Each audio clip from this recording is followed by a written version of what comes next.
Y recordando siempre esto, ¿no? De que una correcta relación con el Señor Jesucristo afecta directamente mi salvación. Para poder ser salvos, para poder tener la esperanza de ir al cielo, eso tiene que ver con tener una correcta relación con Jesucristo. Pero una vez que ya tenemos la salvación y que ya somos cristianos, para poder tener una vida de santificación, esto tiene que ver con una correcta relación con el Espíritu Santo. El Espíritu Santo es el que nos va a capacitar y va a darnos todo lo que necesitamos para poder vivir una vida espiritual, una vida santa, una vida que honre a Dios y una vida en la que podamos cumplir con los propósitos que Dios tiene para nuestra vida. Si no fuese por la presencia del Espíritu Santo en nosotros, sería prácticamente imposible cumplir con las demandas que Dios hace a sus hijos. Pero puesto que tenemos a la misma persona, a la tercera persona de la Trinidad, Dios mismo en nosotros, es posible que podamos alcanzar esas metas que Dios tiene para cada una de nuestras vidas, esas obras que Él preparó de antemano para cada uno de nosotros. Así que eso hace que sea muy importante el conocer la doctrina del Espíritu Santo, quién es el Espíritu Santo y todo el ministerio que Él tiene en nuestras vidas y en la iglesia. Entonces vamos a ir haciendo un pequeño repaso de lo que hemos visto la semana pasada, como para tener presente y poder seguir adelante. Hemos estado viendo quién o qué es el Espíritu Santo y habíamos dicho que el Espíritu Santo es una persona y el Espíritu Santo es Dios. Uniendo estas dos verdades podemos decir el Espíritu Santo es una persona divina, es una persona divina. Y habíamos visto a través de la Escritura cómo podía quedar demostrado de que realmente Él es una persona y de que Él es Dios. Entonces, Él es una persona, podemos ahí ver 4 puntos, porque Él posee y exhibe los atributos de una persona. El segundo punto dice porque Él realiza las acciones de una persona. El tercer punto, a Él se le atribuye lo que solo se le podría adscribir a una persona. Y Él se relaciona como persona con otras personas.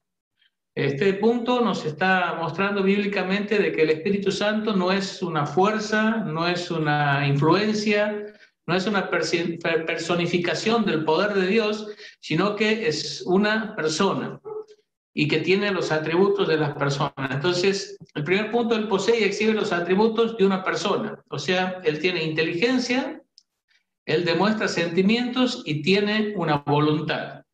O sea, tiene una mente con la que razona, una inteligencia, Él tiene emociones como las tenemos nosotros y también tiene una voluntad. Él puede decidir libremente sobre distintos aspectos y por lo tanto esas características hacen que Él sea una persona, no un objeto, no una cosa, no una fuerza, no una influencia, sino es una persona que tiene intelecto, emoción y voluntad. Ahí tenemos los pasajes, pero ya lo hemos visto la semana pasada y lo van a tener en el PowerPoint, así que ustedes mismos van a poder después leerlo y afirmar este concepto. Él es una persona porque exhibe los atributos de una persona de intelecto, emoción y voluntad. También Él realiza las acciones de una persona, o sea, la Escritura dice que Él nos guía a la verdad, que Él convence de pecado, que Él hace milagros, que Él intercede, cosas que solamente una persona podría hacer. A Él también se le atribuye solo lo que se le podría escribir a una persona. Uno, Él es uno a quien hay que obedecer, se le puede mentir, se le puede resistir, se le puede contristar o entristecer, se le puede blasfemar y también se le puede afrentar. Es incongruente pensar que una influencia actúe o reaccione de estas maneras. Solamente esto es posible si se trata de una persona. También se le atribuye actividades personales. En efecto, puedo ver que Él revela, enseña, atestigua, intercede. Todos estos puntos están respaldados por pasajes de la Escritura, que después ustedes van a poder leerlos y profundizar un poquito más, pero Él habla, Él ordena, Él testifica. Se le puede contristar, lo hemos dicho, se le puede mentir y se le puede blasfemar. Entonces, esas actividades son propias de una persona. También Él se relaciona como persona con otras personas.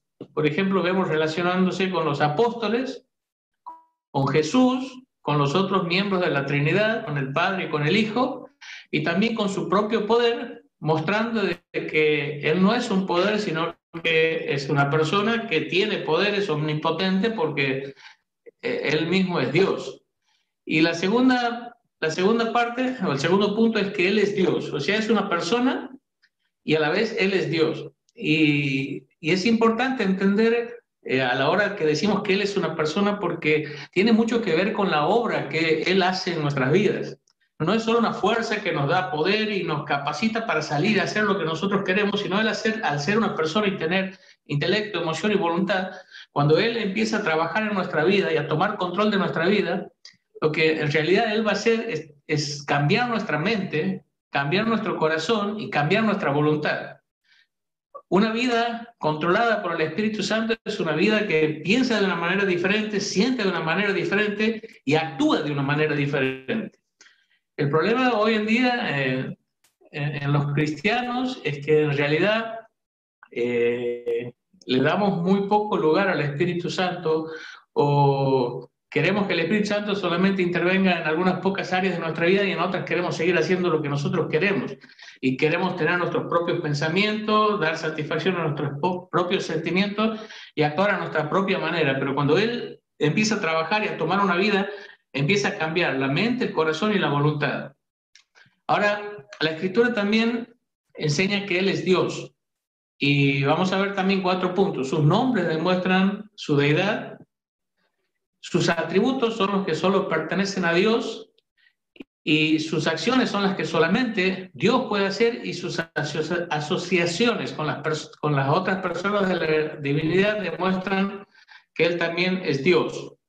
Entonces vamos a ver ahí simplemente el bosquejo. Sus nombres demuestran su deidad. Los nombres divinos del Espíritu revelan su deidad. La relación por nombre con las otras personas de la Trinidad aparece 16 veces en Filipenses, en Corintios. Y después pueden leer, vamos a mostrar simplemente sus nombres. Les llama a la Biblia el Espíritu de Dios, el Espíritu de Cristo, el Consolador. Este Consolador es el mismo nombre con que se llama Jesucristo en 1 Juan, donde dice: si alguno hubiere pecado, abogado tenemos para con el Padre. Esta palabra abogado, la misma que Consolador, que se aplica al Espíritu Santo, es el Paracleto, o sea, alguien que está al lado para ayudar. También se le llama el Espíritu Santo de la promesa, el Espíritu de verdad, el Espíritu de gracia, el Espíritu de vida y el Espíritu de adopción.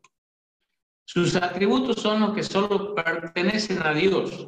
La Escritura nos muestra que el Espíritu es eterno, que es omnipresente, en el Salmo 139, donde dice: a donde huiré de tu Espíritu, a donde quiera que vaya, ahí estás, porque es omnipresente. Es omnipotente y es omnisciente. Él lo sabe todo, Él puede escudriñar hasta lo más profundo de Dios, dice la palabra. Y sus acciones son las que solamente Dios puede realizar. Lo vemos actuando en la creación. Él fue el agente en dar las escrituras inspiradas. Él está en medio de lo que es toda la obra de la regeneración. Y Él fue la causa del nacimiento virginal y también en la resurrección. Se le pone a un mismo nivel de dignidad con el Padre y con el Hijo. O sea que estamos hablando de alguien que es coigual con el Padre, con el Hijo, la tercera persona de la Trinidad. Es una persona y es una persona divina, es Dios mismo. Entonces ahora vamos a mirar, ya entrando en algo nuevo, algunos símbolos con los que la Biblia identifica al Espíritu Santo. Podemos ver que se lo identifica el Espíritu con el fuego, con el viento, con el agua, como un sello, con el aceite y también con la paloma. Estos son algunos de los símbolos que se usan, y a través del significado de estos símbolos nosotros podemos, digamos, aprender un poquito más del Espíritu Santo y profundizar un poquito más en quién es Él y cuál es su obra. Podemos ver que como el fuego dice, ilustra la limpieza, la purificación y el celo producido por la presencia del Espíritu Santo. Ahí tenemos algunos pasajes, después lo podemos ver. El Espíritu Santo es comparado al fuego porque el fuego ilumina, purifica, prueba y genera poder. Y eso es lo que el Espíritu Santo hace cuando también viene a nuestras vidas, que más adelante vamos a ver exactamente cuál es el momento en que el Espíritu Santo viene a habitar en el creyente, porque en esto también hay un poco de confusión, cuándo es el momento en que el Espíritu viene a una persona. Y vamos a ver cuando el Espíritu Santo viene, Él ilumina, purifica, prueba y nos da poder. Como decía ahí en Hechos 1:8, recibiréis poder cuando venga el Espíritu Santo y me seréis testigos. Y también tenemos que entender ese poder que viene a través del Espíritu Santo es un poder ¿para qué? No es un poder para alcanzar nuestros objetivos, para cumplir con nuestros planes, sino es el poder, ahí específicamente en Hechos 1:8, para testificar, para ser testigos. Esta palabra en su original tiene relación con la palabra mártir, y la idea está en que Dios nos va a capacitar a través del Espíritu Santo para aún llegar a dar nuestras vidas por el mensaje del Evangelio, por llevar este mensaje hasta lo último de la tierra.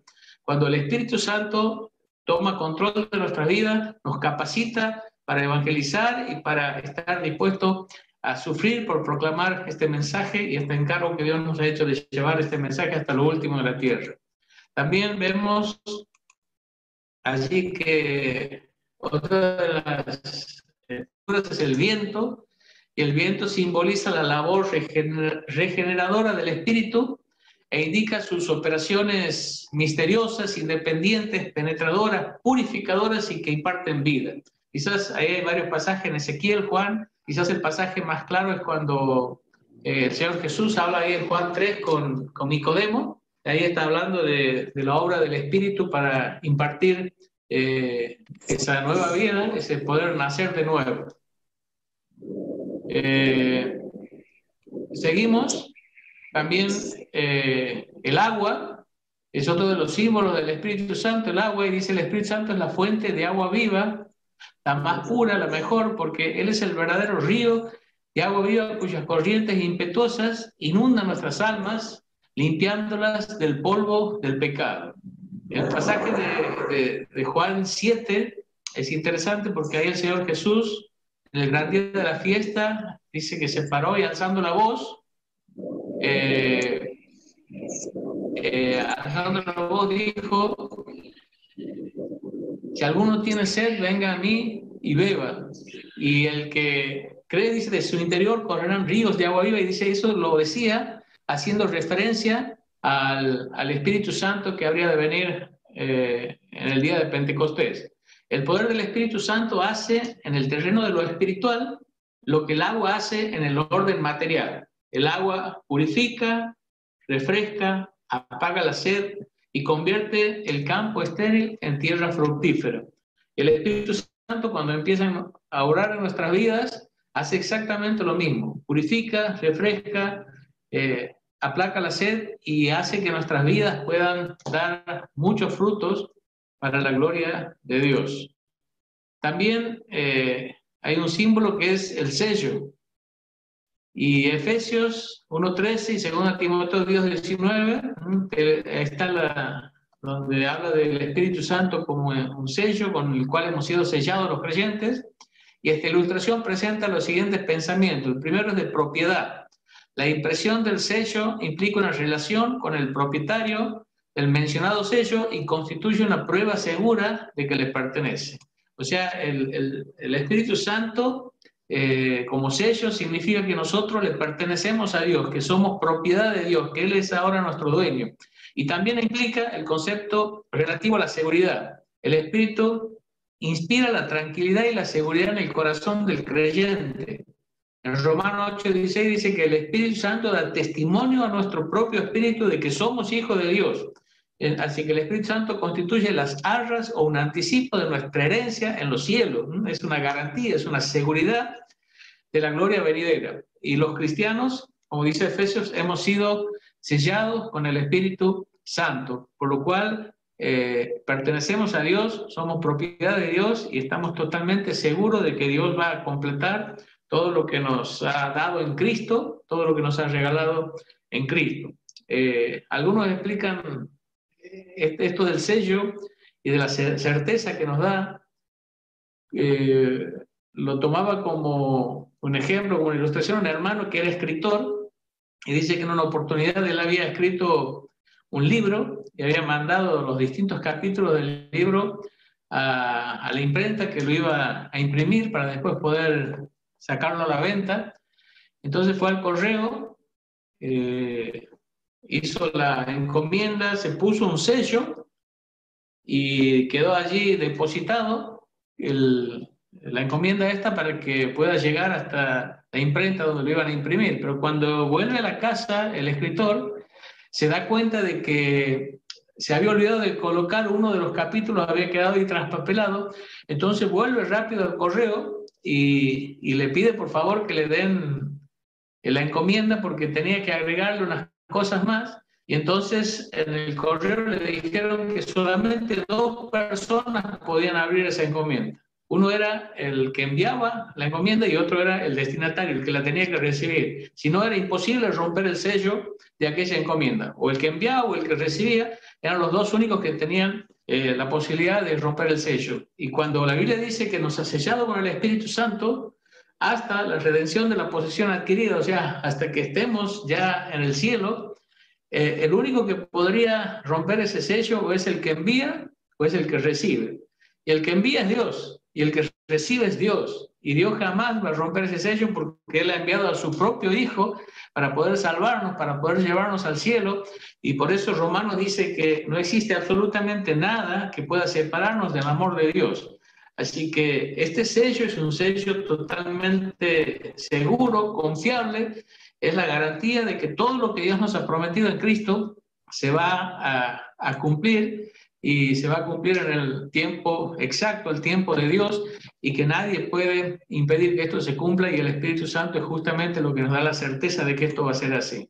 También otro de los símbolos, quizás dice el aceite quizás es el más familiar o común de los símbolos del Espíritu. Toda vez que se usaba aceite en los ritos del Antiguo Testamento, ello representaba utilidad, fructificación, vida y transformación. Se usaba por lo común para alimentos, luz, lubricación, remedio y para aliviar la piel. Y de igual manera, en el orden espiritual, el Espíritu fortalece, ilumina, libera, sana y alivia el alma. Ahí tenemos unos versículos. Por una cuestión de tiempo no lo vamos a ver ahora, pero después ustedes, si ven el PowerPoint, van a poder verlo en Hechos 10:37, Lucas 4:18 y Romanos 5:5. Y por último, la paloma, como un símbolo, nos habla este símbolo de dulzura, ternura, amabilidad, inocencia, suavidad, paz, pureza y paciencia. Una tradición judía traduce el Génesis 1:2 de la siguiente manera: el Espíritu de Dios, como una paloma, cobijaba el haz de las aguas. Cristo habló de la paloma como la personificación de la inocencia, que era el rasgo característico de sus propios discípulos. Entonces, tenemos aquí varios símbolos que nos van de alguna forma ayudándonos a entender un poco más cómo es el Espíritu Santo y cuál es la obra que Él hace en nuestras vidas. Ahora vamos a mirar el Espíritu Santo en el Antiguo Testamento. El Espíritu Santo en el Antiguo Testamento. Algunos piensan que el Espíritu Santo recién hace su aparición o recién cobra un papel importante a partir de Pentecostés, en Hechos capítulo 2, y que antes como que prácticamente estaba perdido o con muy pocas apariciones en la Biblia. Pero esto es totalmente erróneo. Y también hay una doctrina equivocada, que son aquellos que dicen que Dios está formado por tan solo una persona que se presenta de distintas formas a través del tiempo. En el Antiguo Testamento esa persona se presentaba como el Padre, en el Nuevo Testamento, en los Evangelios especialmente, como el Hijo, como Jesús, y después se manifestaba como el Espíritu Santo. Y la idea que quieren transmitir, estos son aquellos que se autodenominan como los unicitarios o los solo Jesús o los modalistas en la antigüedad, van diciendo de que Dios es una sola persona que se expresa de distintos modos, o que sería como que se viste de distintas formas, en una como Padre, en otra como el Hijo, en otra como el Espíritu Santo, pero es solo una persona. Bueno, esto es un error. Claramente la Biblia va mostrando que son tres personas diferentes y que son tres personas divinas. Por lo tanto, el Espíritu Santo aparece, aunque quizás podemos entender mucho más de él en el Nuevo Testamento, aparece en el Antiguo Testamento y desde el Génesis.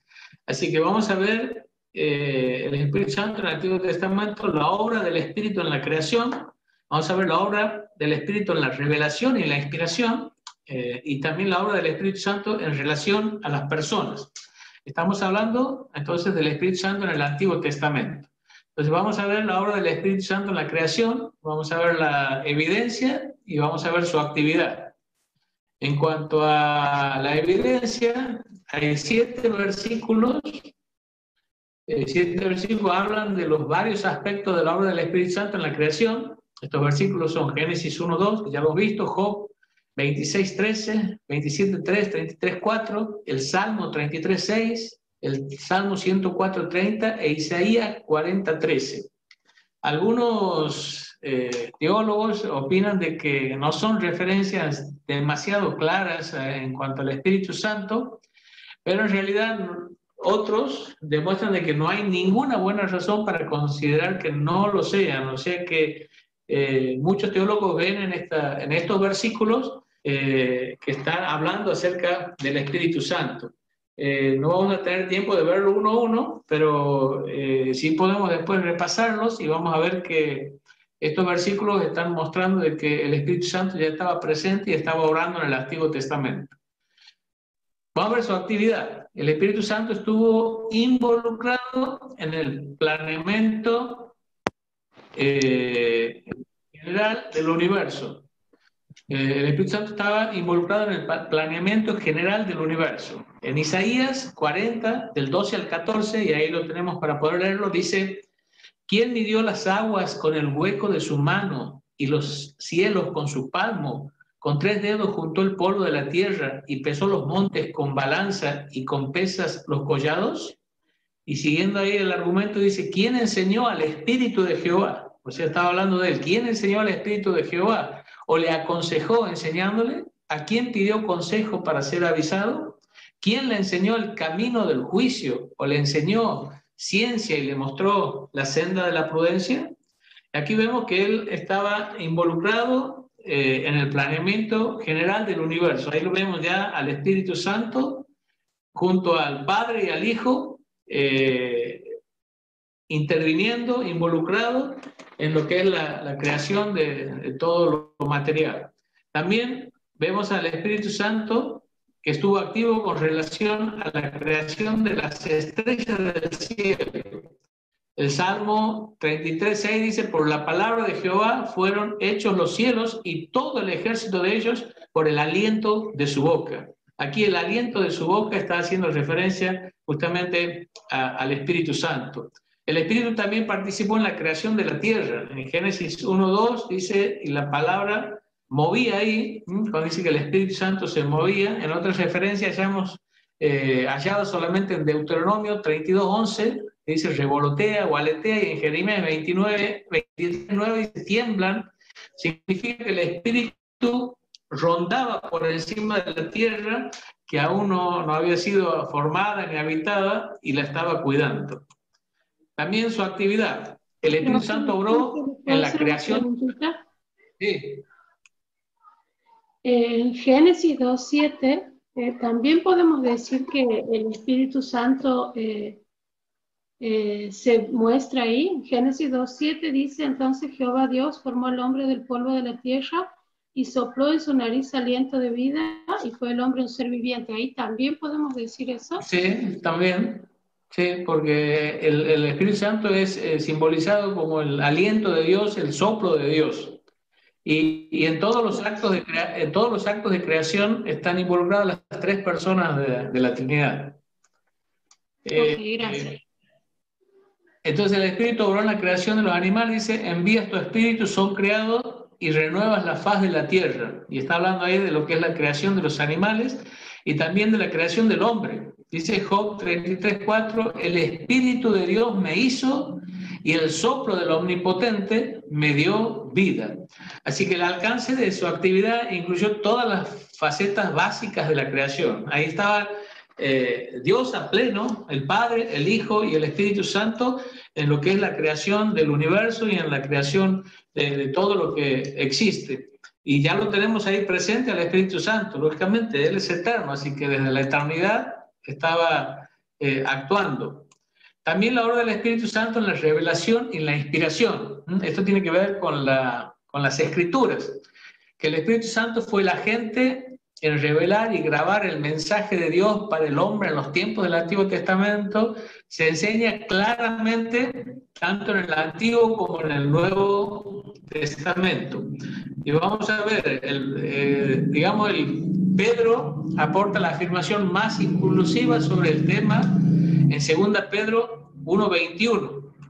Ahí dice que las profecías no se originaron por la voluntad del hombre. Ahí dice que ninguna profecía fue traída por voluntad humana, sino que los escritores fueron llevados o movidos por el Espíritu Santo. O sea que la voluntad del hombre no fue lo que trajo las Escrituras, sino el Espíritu de Dios. Y los hombres que escribieron actuaron como agentes, pero sus voluntades no controlaron ni interfirieron con lo que Dios deseó comunicar. El Espíritu fue quien los guió.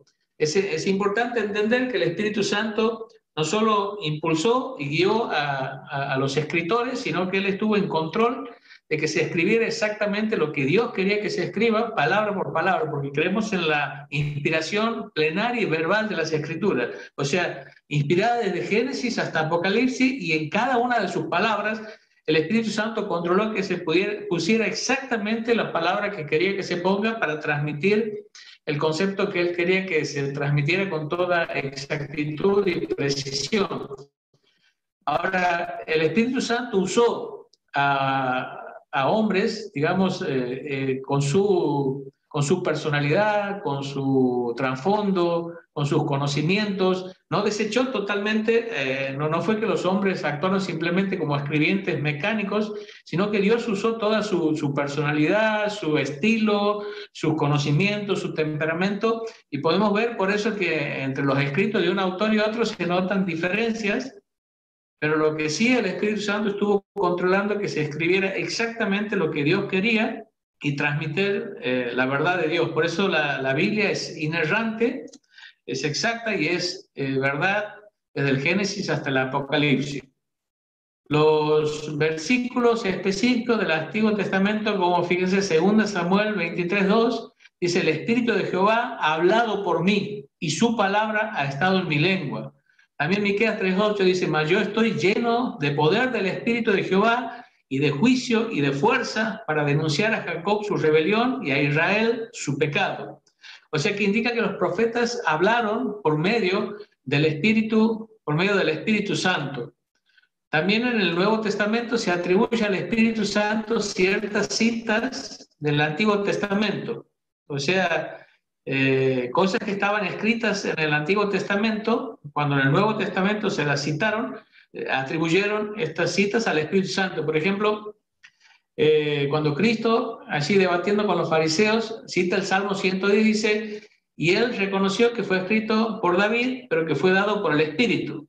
Dice Mateo 22:43, y él le dijo: pues ¿cómo David en el Espíritu le llama Señor, diciendo? Y bueno, ahí sigue la argumentación: le dijo el Señor a mi Señor. Bueno, pero fíjense, a algo que escribió David, Jesús dice que fue a través del Espíritu que lo escribió. Y Pedro, cuando cita el Salmo 41 en conexión con el reemplazo de Judas, dijo que el Espíritu Santo predijo esto tocante a Judas por boca de David. En Hechos 1:16 dice: varones hermanos, era necesario que se cumpliese la Escritura en que el Espíritu Santo habló antes por boca de David acerca de Judas, que fue guía de los que prendieron a Jesús. O sea que citaban al Antiguo Testamento, al autor humano, pero veían detrás al Espíritu Santo, que era el verdadero autor y quien había estado controlando esos escritos del Antiguo Testamento. Pablo también cita el Antiguo Testamento y atribuyó lo citado al Espíritu Santo en Hechos 28:25. Dice, y como no estuviesen de acuerdo entre sí, al retirarse les dijo Pablo estas palabras: bien habló el Espíritu, está, bien habló el Espíritu Santo por medio del profeta Isaías a nuestros padres diciendo, y ahí cita lo que escribió Isaías en 6, de 9 al 10, y dijo, anda y di a este pueblo, oíd bien y no entendáis, ved por cierto, mas no comprendáis, engruesa el corazón de este pueblo y agrava sus oídos y ciega sus ojos para que no vean con sus oídos, ni oigan con sus oídos, ni su corazón entienda, ni se convierta y haya para él sanidad. Vemos que está tomando una cita de Isaías y le atribuye que fue el Espíritu Santo el autor de estas palabras. Todo esto va demostrando de que tanto en el Antiguo como en el Nuevo Testamento se afirma de que el Espíritu Santo estuvo guiando a los hombres y hablando él o escribiendo o involucrándose en lo que es la escritura, la inspiración de la palabra de Dios del Antiguo Testamento. La obra del Espíritu con relación a las personas. Seguimos viendo la obra del Espíritu Santo en el Antiguo Testamento. Vamos a ver la naturaleza de su obra y el alcance de su obra. En cuanto a la naturaleza, podemos ver que el Espíritu Santo estaba en algunos. Por ejemplo, dice, Faraón reconoció que el Espíritu estaba en José, en Génesis 41, 38. Faraón probablemente no entendió que era el Espíritu Santo, pero revelaciones posteriores parecen clarificar esto. El Espíritu Santo estaba en Josué, por eso Dios lo escogió en número 27, 18. El Espíritu estaba en Daniel, Daniel 4, 8 y 5 del 11 al 14 y 6, 3. En estos ejemplos, la preposición empleada es bet, en hebreo, que significa en. O sea que en el Antiguo Testamento el Espíritu Santo estaba en algunos, como en el caso de José, como en el caso de Daniel, como en el caso de Josué. También podemos ver que el Espíritu venía sobre algunos. Ahí usan otra preposición, que es al, que significa que el Espíritu Santo no estaba en, sino que venía sobre algunos. Varios experimentaron este ministerio del Espíritu. Ahí hay varios pasajes, y esto incluyó a los jueces, a Saúl y a los profetas Balaam y Azarías. O sea que el Espíritu venía en un determinado momento sobre algunos. Y también el Espíritu llenó a Bezalel. Eso está en Éxodo 31:3, que era el que tenía que hacer algunas cosas para el tabernáculo, y es como que, dice esto, parecía ser una ayuda especial para guiar a los artífices al ellos trabajar en la construcción del tabernáculo. O sea que venía el Espíritu Santo y los capacitaba para poder hacer con excelencia aquellas cosas que el Señor había pedido por medio de lo que había revelado a Moisés. Vamos a ver el alcance de su obra en cuanto a las personas. Dice que fue limitado en cuanto a pueblo. Dice, después que Dios escogió a Israel para que fuera su pueblo, la obra del Espíritu fue con ese grupo primordial, sino exclusivamente. O sea que el Espíritu Santo, su obrar estaba prácticamente limitado a lo que era el pueblo de Israel, el pueblo escogido de Dios en el Antiguo Testamento. Por supuesto, Israel era una nación espiritualmente mixta, o sea, dentro del pueblo de Israel había tanto creyentes como no creyentes. No obstante, el Espíritu Santo ministró a la nación entera, estando con el pueblo y guiándolos. Y esto parece haber sido una relación general, o sea que Dios estaba involucrado con todo el pueblo de Israel, aunque en el pueblo en sí no todos eran creyentes, había algunos que no eran creyentes, pero Dios a través del Espíritu obraba en ese pueblo de una manera especial en el Antiguo Testamento. En cuanto al alcance de su obra, fue limitado en cuanto a clase de ministerio, más cuando comparamos lo que el Espíritu Santo obra o cómo actúa o lo que hace en el Nuevo Testamento. Como se afirmaba anteriormente, dice, no hallamos un ministerio, por ejemplo, de convencimiento general. En el Nuevo Testamento dice que el Espíritu Santo, cuando venga, va a convencer al mundo de pecado, de justicia y de juicio. No se ve este ministerio en el Antiguo Testamento. Tampoco dice ninguna habitación en el hombre, ni poder dado como después de Pentecostés. Y tampoco ningún sellamiento. Y por cierto, ningún bautismo. Todo esto son ministerios que el Espíritu Santo obra ya en el Nuevo Testamento, en esta dispensación de la iglesia, y no en la dispensación de la ley. Entonces ahí no vemos ni convenciendo de pecado, ni habitando en los creyentes, ni sellando a los creyentes, ni vemos un bautismo del Espíritu Santo como si ocurre ya en el Nuevo Testamento. Y el alcance de su obra fue limitado en cuanto a perpetuidad. O sea que el Espíritu Santo, por ejemplo, le dio poder a Sansón y después el Espíritu le dejó, se fue. También el Espíritu vino sobre Saúl y después le dejó. Y aparentemente no había garantía de la presencia permanente del Espíritu Santo en los tiempos del Antiguo Testamento. No es como ahora, que sabemos que el Espíritu Santo, una vez que viene, ya habita, digamos, para siempre en el creyente, mientras que en el Antiguo Testamento venía y después en algún momento le podía dejar o abandonar. Por eso, si ustedes recuerdan el Salmo 51, cuando David ora en su confesión, él dice, no quites de mí tu Santo Espíritu. Y una oración de ese tipo en este tiempo sería una oración incorrecta. En ninguna parte Dios dice que porque podamos caer en pecado o hacer algo mal, Dios va a quitar su Espíritu. El Espíritu ha venido a habitar en forma permanente en nosotros y Él va a quedar ahí, aún si nosotros hacemos cosas que no debemos hacer. Lo podemos, vamos a ver, apagar, entristecer, pero nunca vamos a hacer que Él se vaya. El Espíritu Santo, vamos a verlo ahora, en la vida de nuestro Señor. Y también tiene que ver, prácticamente estaríamos todavía en la dispensación del Antiguo Testamento. Recordemos que la dispensación de la Iglesia no empieza en los Evangelios, sino que empieza en Hechos capítulo 2. Todo lo que pasa en los Evangelios todavía estamos dentro de la dispensación de la ley. La dispensación de la gracia o de la Iglesia se inaugura cuando viene el Espíritu Santo en Hechos capítulo 2. Así que el Espíritu Santo en la vida de nuestro Señor Jesús lo podríamos ver también como el Espíritu Santo actuando en lo que sería la anterior dispensación. Vamos a ver el nacimiento de Cristo, la vida de Cristo y la muerte de Cristo. Por ejemplo, en el nacimiento de Cristo, dice el Espíritu Santo participó en la concepción de nuestro Señor en el vientre de la Virgen María y el resultado fue su encarnación. Ahí vemos interviniendo al Espíritu Santo para que pudiera ser en el vientre de María engendrado Jesús, y Él estuvo allí participando en el nacimiento de Cristo. También vemos al Espíritu en la vida de Cristo, y vamos a ver ahí tres puntos, los aspectos del ministerio del Espíritu, las áreas del ministerio y la importancia del ministerio. Por ejemplo, los aspectos del ministerio, Cristo fue lleno del Espíritu. En Lucas 4:1, aquí la palabra indica que era la característica de su vida.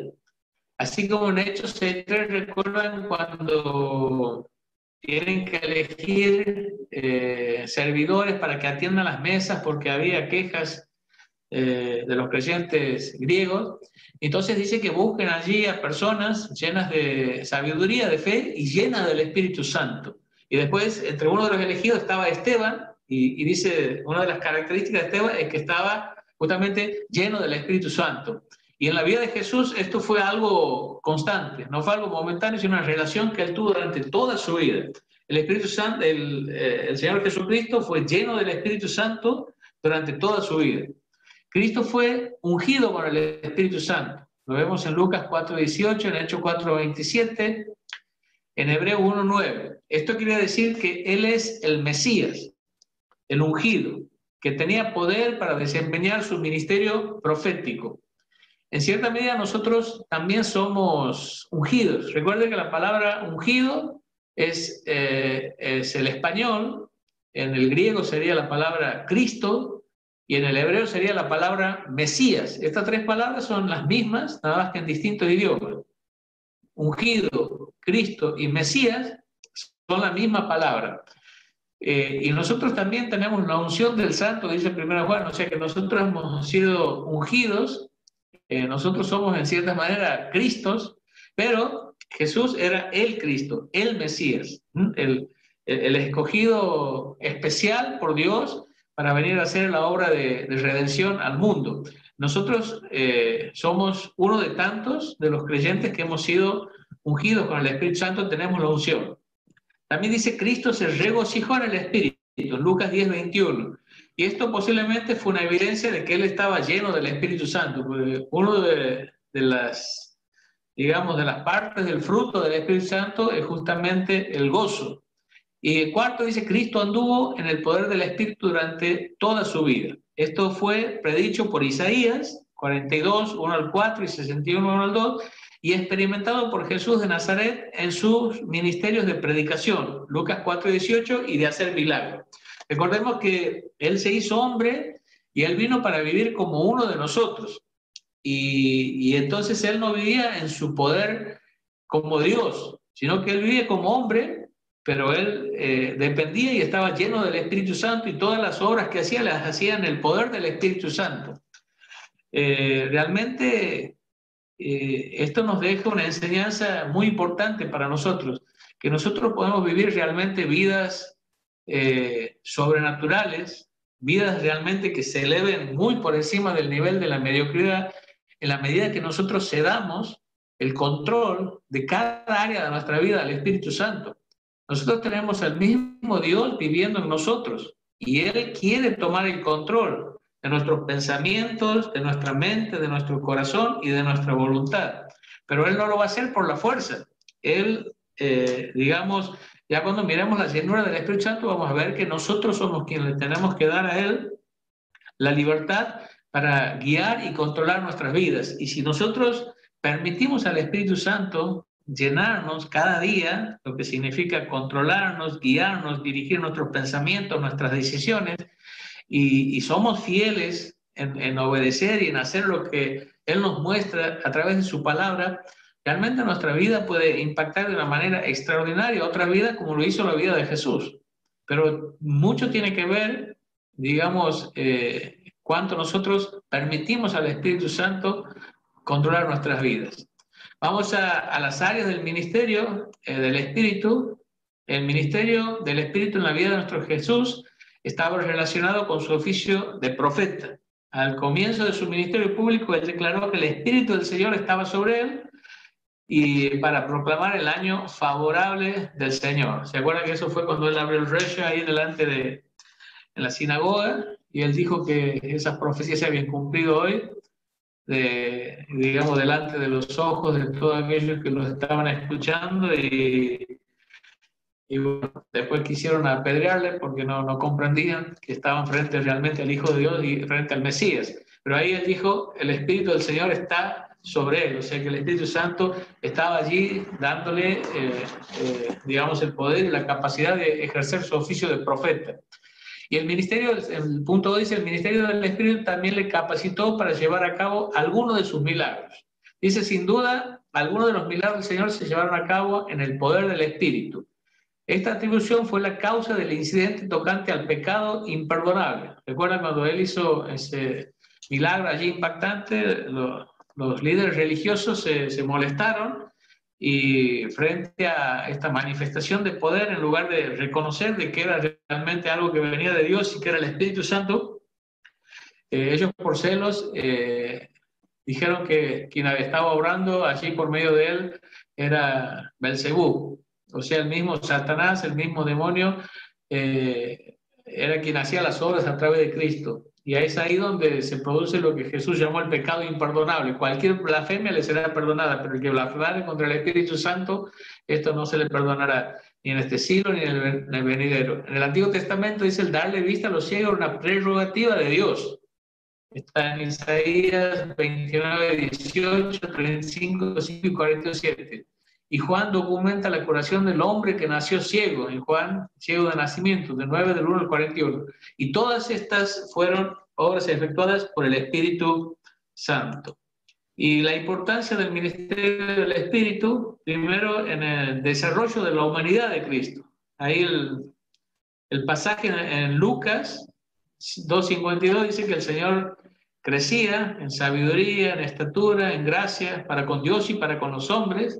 Y en Hebreo 5:8 dice que por lo que padeció él aprendió la obediencia, y es razonablemente dice, podemos dar por sentado que el Espíritu Santo tomó parte en el desarrollo de la humanidad de Cristo. Él como Dios no podía crecer en ningún sentido, pero como humano sí. Y su crecimiento tenía que haber estado relacionado con el Espíritu que lo llenó y que lo ungió. Y el punto 2 dice la dependencia de Cristo. Dice, Él sí dependió del Espíritu para dirección y para el poder, a lo menos en alguno de sus milagros. Personalmente creo que en la mayoría de sus milagros, que Jesús estaba totalmente entregado a que el Espíritu Santo le use según los propósitos y los planes de Dios, y que todo lo que Él hizo lo hizo en el poder del Espíritu Santo. Ahora, hay una reflexión ahí al final, dice, si el Inmaculado Hijo de Dios usó estos ministerios del Espíritu, ¿cómo podemos esperar nosotros vivir independientes de su poder? A veces nosotros queremos hacer las cosas en nuestra propia fuerza, en nuestra propia sabiduría, en nuestra propia capacidad, en nuestros propios recursos. Y nos olvidamos que tenemos al mismo Dios morando en nosotros y que Él quiere que nosotros dejemos a Él tomar las riendas y que Él puede hacer a través de nosotros cosas extraordinarias y maravillosas, y que nosotros simplemente tenemos que depender de Él, rendirnos a Él y dejarlo a Él hacer a través de nosotros y querer no hacer las cosas nosotros mismos. Así que si Jesucristo dependía del Espíritu Santo, ¿cuánto más lo tenemos que hacer nosotros? Y me gustaría, para terminar esta clase, ver con respecto ya a los dones espirituales. Y ahí sí me gustaría leer algunos pasajes bíblicos. En la Escritura hay 4 pasajes que hablan de los dones espirituales. Se encuentra en Romanos 12, en 1 Corintios 12, en Efesios 4 y un versículo cortito en 1 Pedro también 4. Y ahí sí me gustaría leer y después plantear algunas preguntas para que tengamos en claro un poco acerca de lo que son los dones espirituales. Así que yo les invito a que leamos juntos. No sé si ustedes pueden leer ahí en la pantalla o tienen la Biblia. Vamos a empezar leyendo Romanos capítulo 12, versículo 4 al 8. Vamos a leer los 4 pasajes, en Corintios quizás no completo, pero vamos a leer los 4 pasajes que hablan acerca de los dones espirituales en el Nuevo Testamento.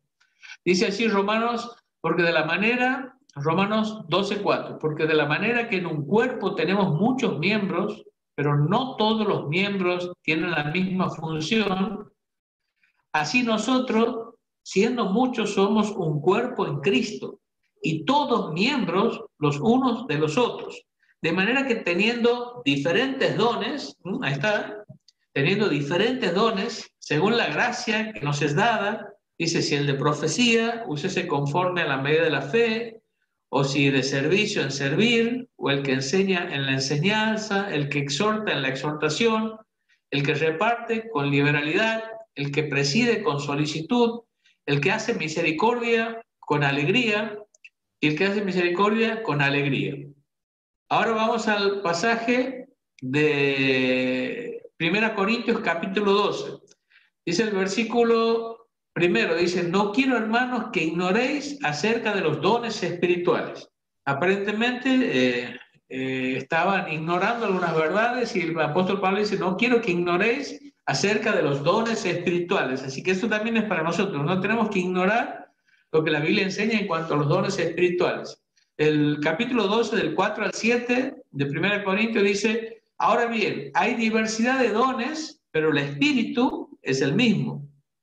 Y hay diversidad de ministerios, pero el Señor es el mismo, y hay diversidad de operaciones, pero Dios es el mismo. Aquí vemos a la Trinidad involucrada en el tema este de los dones y de los ministerios en la iglesia, pero el que hace, dice, todas las cosas en todos es el mismo, pero a cada uno les da la manifestación del Espíritu para provecho.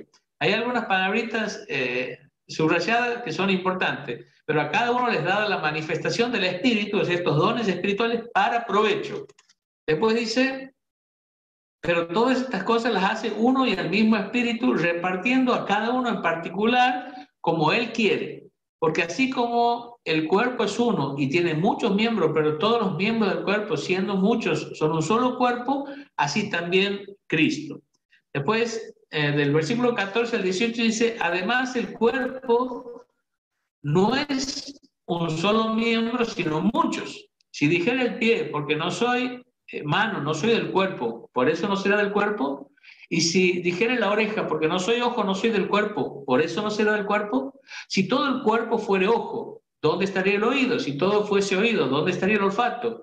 Mas ahora Dios ha colocado los miembros, cada uno de ellos en el cuerpo, como Él quiso.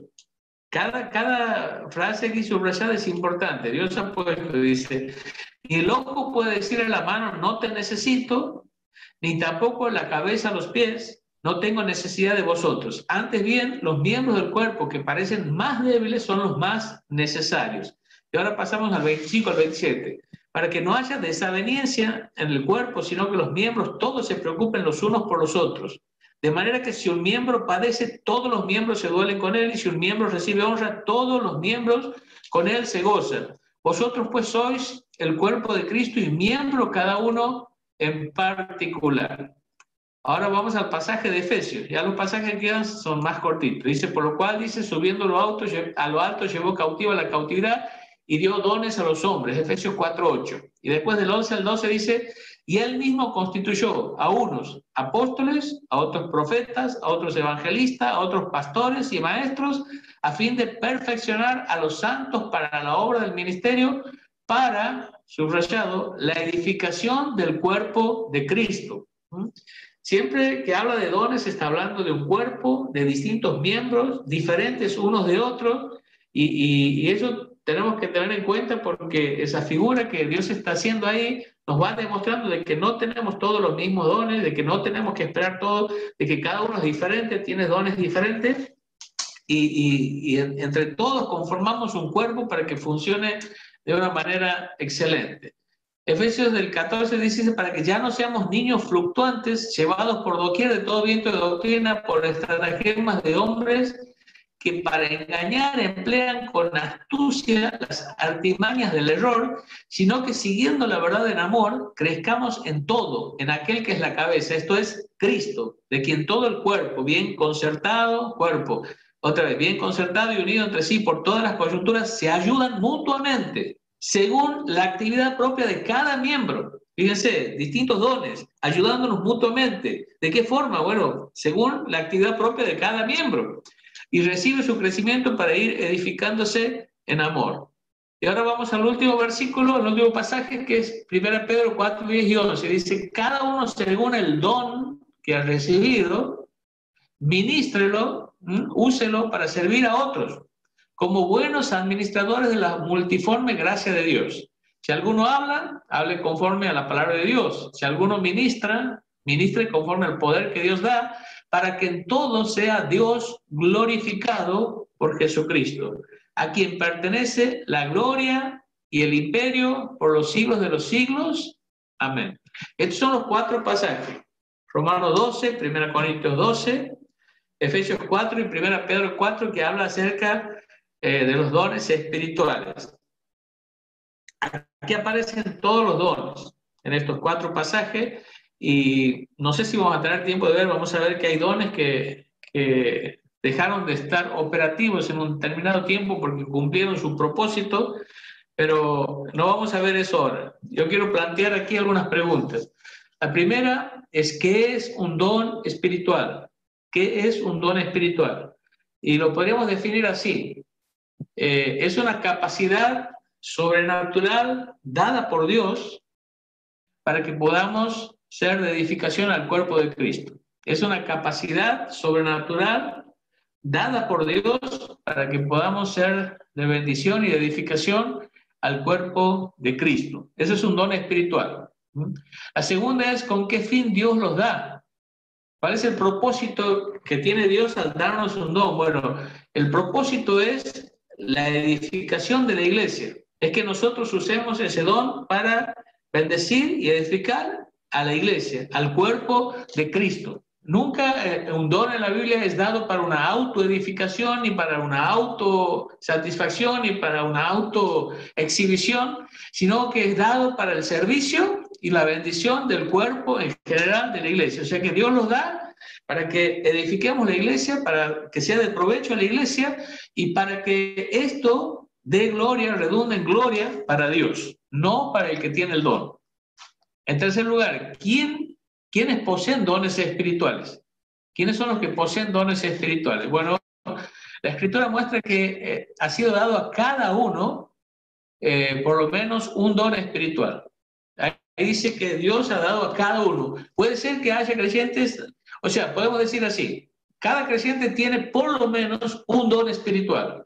Y no hay ningún creyente que tenga todos los dones espirituales. O sea, si alguien tendría todos los dones, no necesitaría de la iglesia. Él solo estaría, en sí estaría completo. Y dice que no, que nos necesitamos mutuamente, que unos tienen unos dones, otros, para que cada uno, cumpliendo su función dentro del cuerpo, nos edifiquemos mutuamente hasta llegar a la estatura de la plenitud de Cristo. Entonces, ¿quiénes poseen dones espirituales? Todos los creyentes tenemos dones, por lo menos uno. Y algunas veces podemos ver en creyentes que pueden ser que tengan más de un don espiritual. Pero todo, o sea, ningún creyente puede decir, yo no soy bueno para nada. Esto es mentira. Tienes un don. Tienes que, ya vas a ver lo que tienes que hacer con ese don. O sea que todo creyente tiene que servir. Todo creyente tiene que servir. Y no hay nadie que diga, yo necesito de los demás. Porque todos tenemos algunos dones, pero no todos, y necesitamos del resto de los miembros del cuerpo. La cuarta pregunta, ¿en qué momento recibo el don? Bueno, el momento en el que recibimos el don es en el momento de la conversión. En el momento de que una persona se convierte a Cristo, recibe a Cristo como su Salvador personal, en ese momento es bautizado por el Espíritu Santo, es sellado por el Espíritu Santo, es habitado por el Espíritu Santo, y en ese momento viene también el Espíritu Santo, nos da el don espiritual. Así que todo creyente en el momento de su conversión, ahí mismo ha recibido junto con el Espíritu Santo el don espiritual. Otra pregunta, ¿quién decide el don que tendré? O sea, es que tenemos que orar por tener el don que a mí me gusta, que a mí me parece más útil o más espectacular o lo que fuere. No. Dice que Dios reparte los dones como Él quiere, que el Espíritu Santo da los dones como Él quiere. Así que Dios sabe lo que la iglesia donde nosotros vamos a estar necesita, y Él, que lo sabe todo, que ama a la iglesia, en el momento de nuestra salvación nos da el don como Él quiere. Así que no es que nosotros podemos elegir, hay un menú ahí y digo, bueno, quiero esto y esto o lo otro. No, es Dios quien da como Él quiere el don espiritual.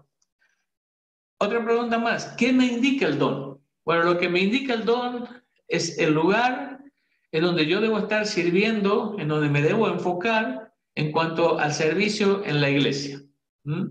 Y esto es muy importante, porque a veces nosotros queremos ocupar lugares para el cual no hemos sido capacitados por Dios.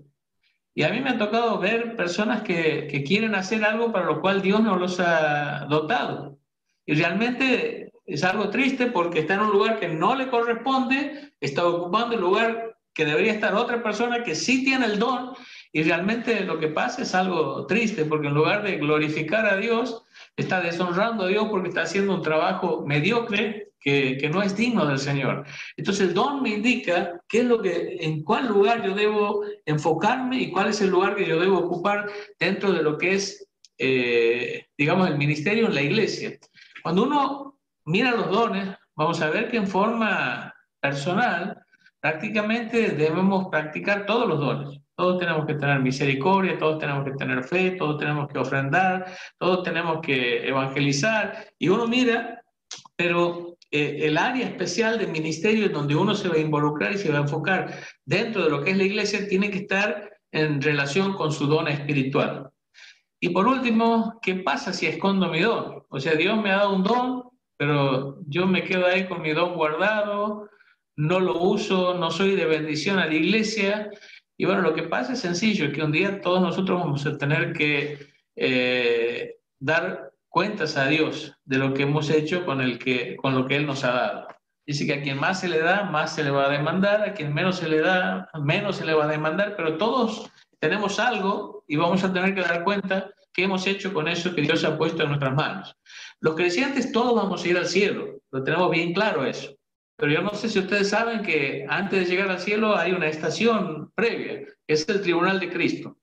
Y en el tribunal de Cristo vamos a tener que dar cuenta a Dios qué hemos hecho con los dones y los talentos y todos los recursos que Él nos ha dado cómo hemos administrado eso, cómo hemos usado eso, y vamos a estar delante de Dios y vamos a tener que rendir cuenta de qué es lo que hemos hecho con lo que Él nos ha dado. Así que tenemos que tener cuidado, porque el don que Dios nos ha dado es para que los usemos para su gloria y para ser de bendición y de edificación a la iglesia.